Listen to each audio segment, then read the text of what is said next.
Welcome, everyone, to the Butler Live podcast, brought to you by Butler Automotive Group in Southern Oregon. I'm Craig Froelich, and yes, we're talking about cars, trucks, and SUVs every chance we get. Today, we want to discuss and compare the half-ton trucks.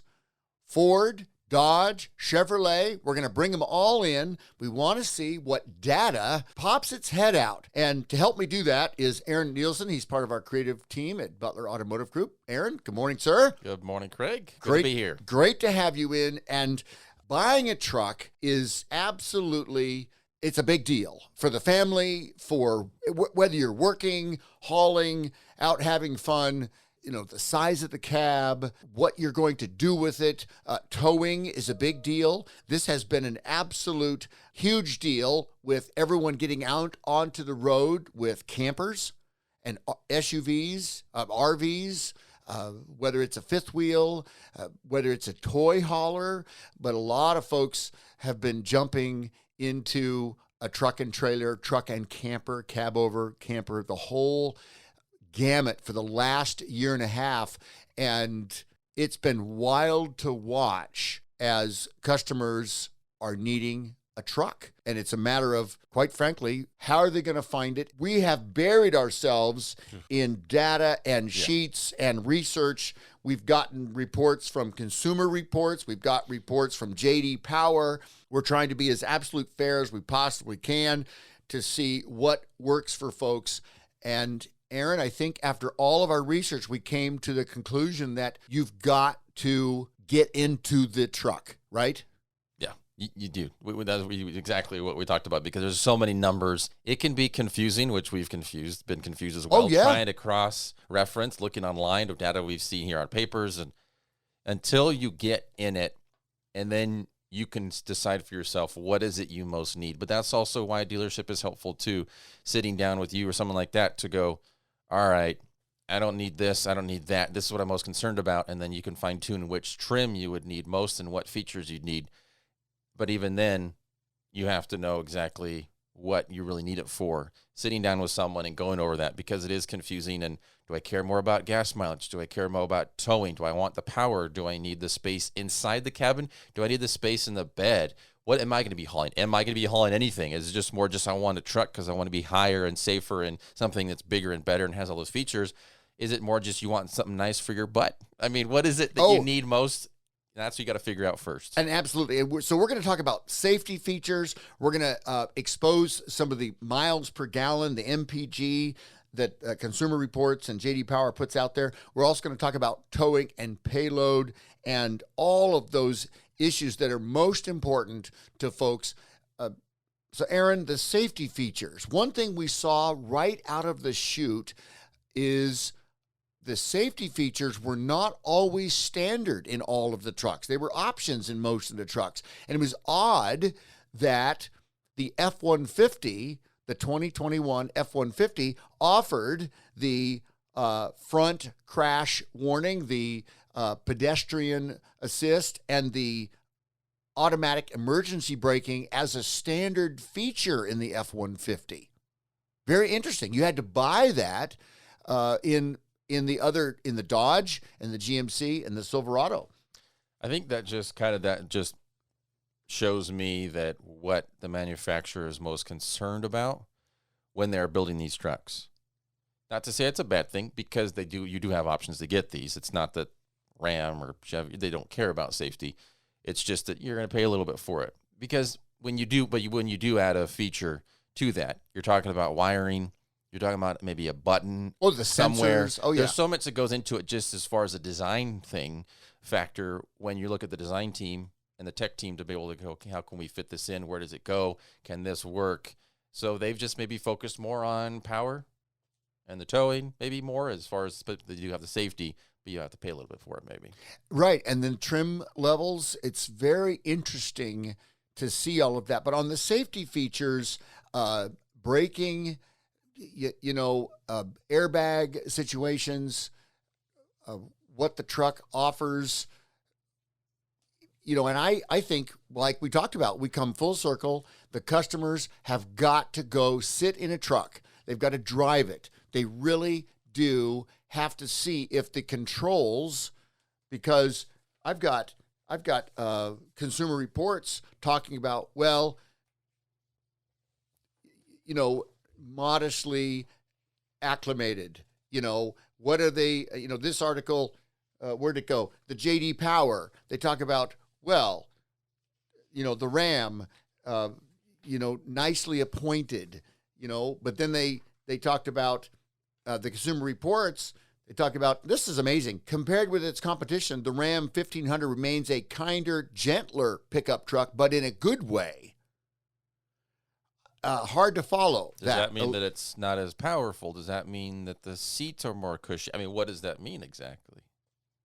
The Ram controls continue to be a model of simplicity. Okay. It's interesting. You're talking power plant. It's just, here was the safety features. All active safety features on the Ram 1500, including forward collision warning, automatic emergency braking with pedestrian detection and blind spot warning, optional. We think these three key features should be standard, especially at this price. Wow. According to Consumer Reports, yeah. That's Consumer Reports, written by John Linkoff, July 1, 2021. And again, it kind of just goes back to what is manufacturer's focus. That's where it comes to individual. What is it that you care about most? I mean, if you want to get one of these trucks and you're just going to be on your farm most of the time, it's just you, and you won't care so much about these safety features. You're not going to be around other cars. You don't care. You want the power and you want to be able to haul something but you don't care. Yeah, no single cab, 8-foot bed, work truck, right. There we go. It works for me. From Consumer Reports, John writes, all F-150s come standard with the front collision warning and automatic emergency braking with pedestrian detection. Okay, fine. I get it. And with the GMC and the Chevrolet, they're coming with it as well, and you've got to buy it. So now it's options. So which options do you want? That's ultimately where you have to decide. Many of the features on trucks, of course, we're faced with this issue of trucks simply not being available on the lot for sale. And now the value of pre-owned trucks, those values and prices have soared. So it's almost at a point you pay more for a used truck. Why not buy a used truck and have your 3-year, 36,000-mile comprehensive warranty in place, have your 5-year, 60 powertrain warranty in place? And it's custom to the T of what you need and want. Exactly. Miles per gallon. Interesting what I saw on the MPG. And once again, this is so interesting. When Consumer Reports or J.D. Power or third-party comparison studies are put out there, even the manufacturers are putting out there in a 2-wheel drive single cab truck in related to what their top mileage can be. 24, 25, 26, that kind of thing. When you dissect it and go, okay, wait a minute, I won't be driving a 2-wheel drive single cab truck. I want to know what the mileage would be in a Super Crew, a 4-door, short bed, F-150, or the Ram 1500, club cab. And you look at it and the mileage, the MPG, we've got charts that show all the way across. Because it all depends on your engine, for sure. V6, exactly. V8, Once again. Hybrid, non-hybrid. It's all going to be different. Exactly. Very close. The Silverado, the 1500, best I can tell, with the 5.3-liter Ecotec V8, 17 overall, 23 on the highway, and 17 in the city, 23 in the highway, 19 overall with the 2-wheel drive, and in the 4-wheel drive in the city, 16, 22, and 19 overall. So 19 overall in the 4-wheel drive with the 5.3-liter Ecotec V8. Ford, well, their same. diesel, by the way, it shows that their turbo diesel is the best combined 4x4, 26 miles a gallon with the 10-speed. There you go. For a Silverado. Exactly. And that was, you brought up a great point, Aaron, the 10-speed transmission versus the 8-speed transmission. Another choice. The F-150 is putting the 10-speed transmission in all of their F-150 trucks. The Chevrolet, the GMC, the Ram, they're starting with an 8-speed transmission, and they make the 10-speed an option. The GMC makes it an option in the Denali, but quite frankly, the Ram 1500 is not offering a 10-speed transmission. And you have the Silverado also gives you a 10-speed in what the higher level trim. And the V8 and the diesel. That's it. Exactly. So once again, usability, and this is where you'd want to drive a truck and see if that is for you or not. Do you need those 2 extra speeds? Maybe you don't. Well, but it coming standard is nice. If it already comes standard, that's obviously, I'll take it. For towing, yeah, for downshifting, and the interesting thing about the 10-speed computer controlled is it might not use every gear in succession. It might jump 1, 2, 3, 5, 9, 10, or it will, depending on your drive pattern. And the truck is trying to figure out, okay, what's the best way to get the best fuel economy? And especially right now with fuel economy and pricing on fuel, yikes. I think this is never going away. I'm just dealing with gas and the prices of oil and all that. I don't think that's ever going away. When I was in high school, it's under $1. You're talking about mid-late 90s. I remember seeing it under $1. It was amazing, like 99 cents, yes. And I think the best I ever saw was under $2 in the last 20 years. I think the best as ever was $2. And then it got up to where it's $5.50 and all that, and whatever, 10 years ago. It's just always going to be fluctuating. So people are always going to have to consider. And I think that's where you get more hybrid electric, which is becoming more of a regular thing now because the gas problem and discussion is never going to go away. Exactly. And you have one little caveat. Ford, once again, the F-150 hybrid. It's the F-150 3.5 liter EcoBoost Power Boost, they're calling it. They have ratings of 26 miles per gallon in a two-wheel drive model and 24 in the four-wheel drive model, running a hybrid truck where you literally, if you're in town, lower speeds, you'll be on electric. So that's pretty impressive. And then you've got the F-150 Lightning, the all-electric vehicle coming out next year. That'll be very impressive. But with that hybrid, one of the features offered on the F-150 and can be offered on the other F-150 trucks is that Pro Power on board. That onboard, Pro Power, either 2 kilowatt, the 2.4 kilowatt, or with the Power Boost, 7.2 kilowatt. And that was the truck that got the big hype on it in Texas when that whole entire power grid, that freeze came over. Folks didn't have power. The electric grid was shot. The power lines with ice collapsed, and they didn't have multiple days without power. And some of the contractors that had the Power Boost trucks, they figured out a way to hook the truck up to their house, powered their house, 7,200 watts. So that's a big deal. And we've had customers come in to Butler Ford and say, whoa, I'm very interested in that Power Boost. How do I get one? Once again, all about the MPG and what you're going to be spending. Okay, towing and payload on trucks. Very interesting. Once again, what are you going to use your truck for? What are your plans? Is it going to be the drift boat? Is it going to be a small camp trailer? Is it going to be a fifth wheel? With these trucks, quite frankly, all the trucks are pushing towing ratings of 8 to 10,000 pounds. The lowest I saw was 8,100.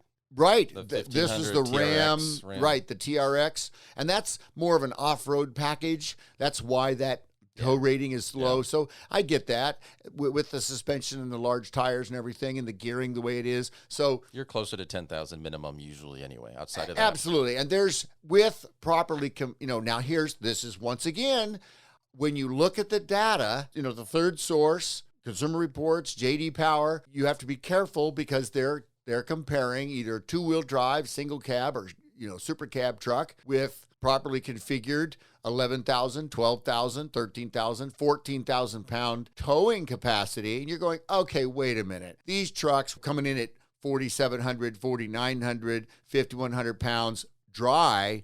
How are you going to tow something that's twice as big as you? And everything's fine if you're on level ground, but what about coming down the hill? Going to be a problem. Because these researchers look at ants. That's why. Just take it from the ants. Learn from the ants. Let's see what they can do. We can do that with the truck. Exactly. Once again, what are you going to do with the truck? And then are the towing needs within your parameters. I will tell you, Aaron, that we have people bringing in their Chevrolet or their Ram or their Toyota because it's not towing what they want. It wasn't properly configured. And one of the things, a perfect example is Toyota. What they've done with the Tundra is they've changed the rear end from, say, a 355 or a 331 gear to a 373 or a 410 gear to handle the torque and the tow rating so they can get it up there to that 7,500 or 8,500 pounds. But then the problem is with that rating on the rear end, you're now working the engine harder, which means worse fuel economy. Even the Jeep Gladiator truck, a gentleman brought his truck in, his Jeep Gladiator, brand new, beautiful looking thing. He had it all decked out with extra gear on it, but he put big tires on it. And then we're looking at, wait a minute. When I looked at his rear end specs, he had 410 on the rear end. I was just like going, no wonder your mileage is 13, 14, 15, 16 miles per gallon on the highway. So he was wanting to find out what, oh yeah. So the towing, once again, you've got to get into the truck. You've got to see what you're going to want to tow. You got to think ahead. Because maybe you're only going to tow once a year. I mean, that's like, yes, I'm going to tow. I need towing. But maybe it's only once a year. For some reason, you do your annual July 4th kind of thing, camping trip, and you have to tow a trailer then. Well, you can sacrifice some of that towing because if it's only once a year, you don't need to go full-blown because you're going to lose on other things that maybe it'd be better for you. Again, it comes down to just details and individuality. Exactly. I had one customer that they decided to go with the F-150. 10,000 pounds was fantastic for them. They had an equipment trailer. The trailer weighs empty 2,500 pounds, dual axle, heavy dump trailer, that type of thing. And they want to load, 4,000 or 5,000 pounds with a gravel. Well, there's 7,500 pounds instantly, right? And they're working, they're hauling tools and gear and stuff. And they wanted to be able to do that. Well, okay, so they option for the 6.5 foot bed and they were thinking, okay, maybe single cab is fine. And then they looked at the room and they looked at the configuration in the super cab, the F-150. They realized, well, wait a minute, best towing, best horsepower, best torque is that 3.5 V6, the EcoBoost, twin turbo. And they look at that and they go, wow, that's fantastic. And they also encompassed and optioned for the tow mirrors. And now they've got big league mirrors for towing. Goes back to safety. Their tow levels and everything's working, in fact, exceptional. I've heard from him. He said, oh my gosh, the backup camera, I backed up, it hooked up, the brake controller, because of the electric brakes on the heavy utility trailer. He said, I didn't even know it's back there. I mean, it was so easy. Here's 7,500 pounds and the engine and the transmission working in conjunction with each other. Amazing. And the tow mirrors. In fact, I told you that one story on the big truck. The customer who loves the the Ram with the Cummins diesel engine in it, and he goes to try it out. He said, we'll try a Cummins, we'll try a Ford. It was the mirrors. That was the deciding factor. That threw him for a loop. Yeah. He said, Craig, I couldn't believe how bad those mirrors on the Ram 3500 was. Working here, it was like Dodge Ram. And they're like, no, actually, it's just Ram. So just a little clarification for everybody out there. It's just Ram. I struggled, and then I had to look it up. Stellantis. Has anyone heard that word? Stellantis? It's another lost city in the sea. I know. And Stellantis, Stellantis, Stellantis, that's the company that was formed in 2021, January of 2021, I think. That encompasses, it's a multinational French, oh my gosh. Jeep, Renault, whatever, Peugeot. Yeah. Based in Ram. Amsterdam, they now own Ram trucks. They also, it's a conglomerate, Fiat, Chrysler Automobiles, and French PSA company, the Peugeot SA. Wow, when did that happen? I missed that completely. Yeah. So now they own Ram trucks. They own the Ram truck, It is Stellantis Ram from now on. I want a Stellantis Ram. Beautiful. Well, you just wonder, is that good or bad? I don't know. I don't know if that's, because one of the things we talked about this with safety and everything. Quality of components. You're going to have to make your decision. What do these trucks offer? The Chevrolet Silverado, what do they offer in components? GM, GMC, Stellantis, and, Ford. You're talking about the cameras real quick with the towing and the hitch and getting it all hooked up. We have, which you probably see right now, some video of the Ram, because we have one right now, Ram 2500 at Acura. And the cameras, we also have a GMC. We have that as well at Ford. And we have, of course, all the F-150s. The backup cameras, they're actually all pretty decent. Actually, all three. But it still is, and this is just not just working with Ford, the cameras are super clear. I mean, that's one thing, even watching these Bronco videos, they're just pointing out how great quality these backup cameras are. And you see that in these F-150s. Just especially with the 12-inch screen we have. Well, and I was just going to say, one reason that is Ford has updated their communications suite into the Sync 4 technology. So it's high definition camera, voice recognition, and you've got the 8-inch screen. I saw where Dodge had the 5 or the 8-inch screen. Ford has the 8-inch or the 12-inch screen, depending on what trim level you want to opt into. And of course, it's Apple CarPlay and Well, the Ram has Android. The Ram we have right now has the portrait size, so the portrait with 12-inch. It's large. It's very big. Yeah, right. Big. It's just, and so once again, what features do you like? What features don't work for you? And seating is very important. Having the proper leg room.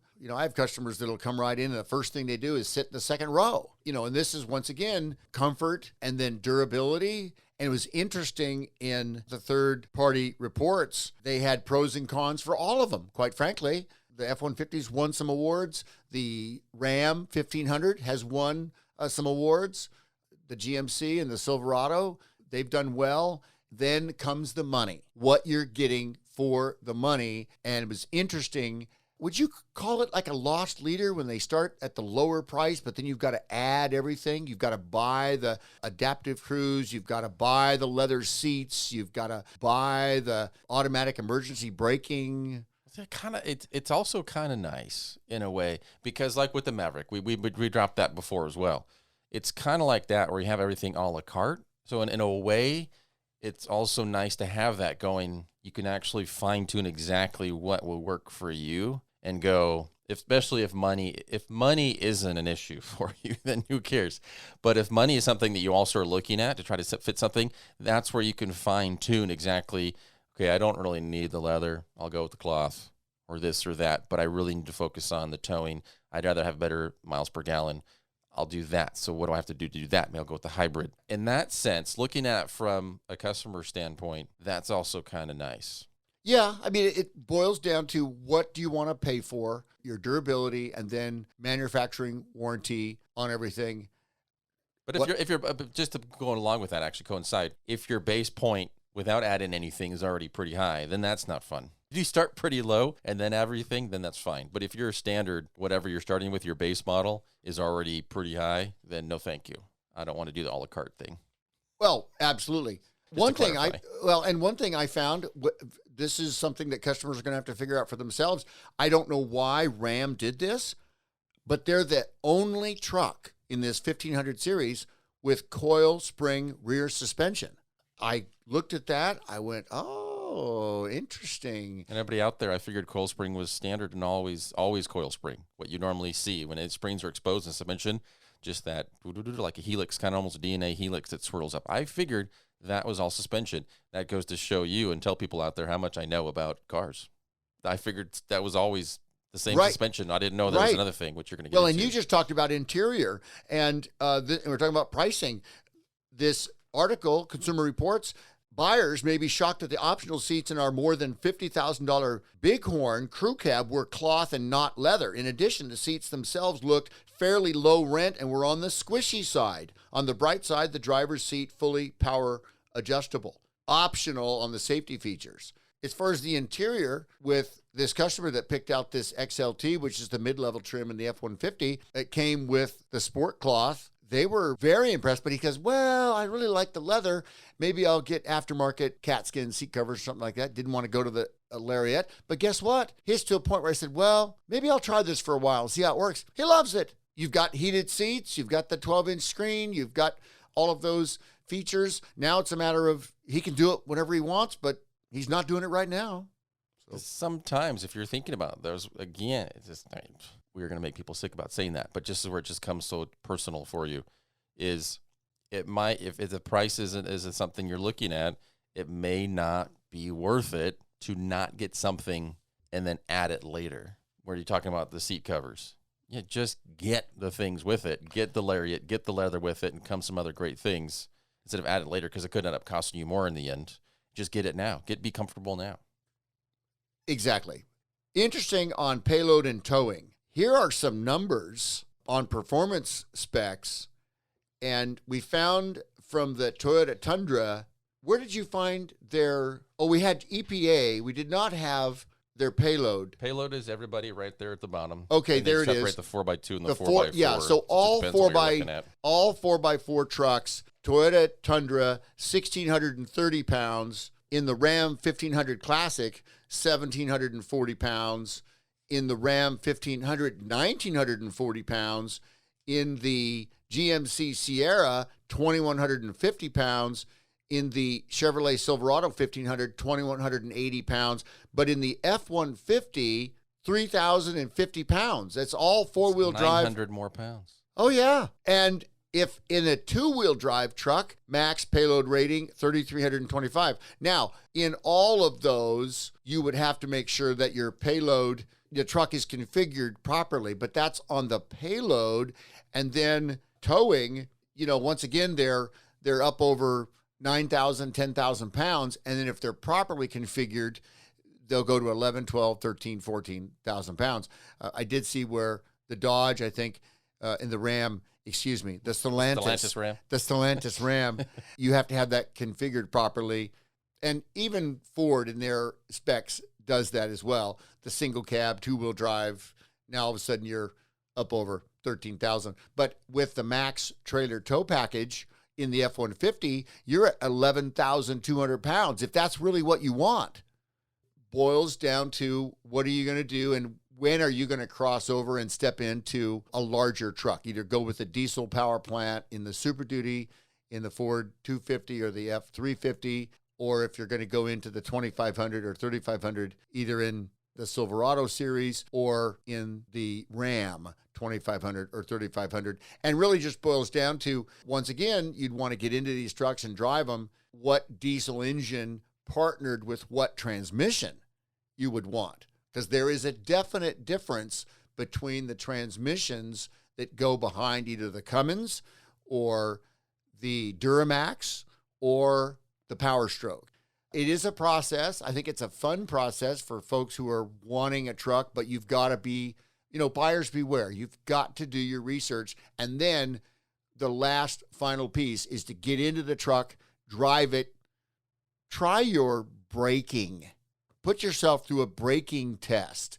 Get out onto the freeway and see what it does for you, how quiet it is. Is it comfortable? Is it comfortable for your passengers? Those questions are very real, especially when you're spending $50,000 or $60,000 on a new pickup truck. Because if you, at the braking, of course, because if you are towing something, you have 10,000 pounds behind you.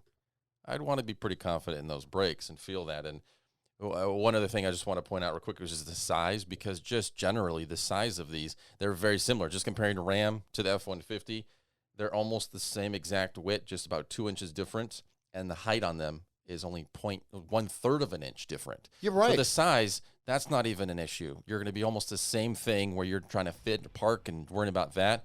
Again, it's just, what do you really want and need? And it's funny, Consumer Reports didn't recommend any of them. What's up with that? No. What's up with that? They didn't. And you talk about the height, getting into the truck, the power running boards versus the step boards versus all of that. It's an active shopper's experience. And good luck, everyone. Oh. Good luck. Well. But it's a truck. It's fun. And buying a truck that will hold its value. Yeah. You can do it. All right, everyone. That calls it for the Butler Live podcast this week from Craig and from Aaron. Thanks everybody for listening. Find us at Butler Live at butlerman.com. You can also go to butlerford.com. Whatever you need, we're here for you. Thanks for listening. We love what we do. We'll see you next time on the Butler Live podcast.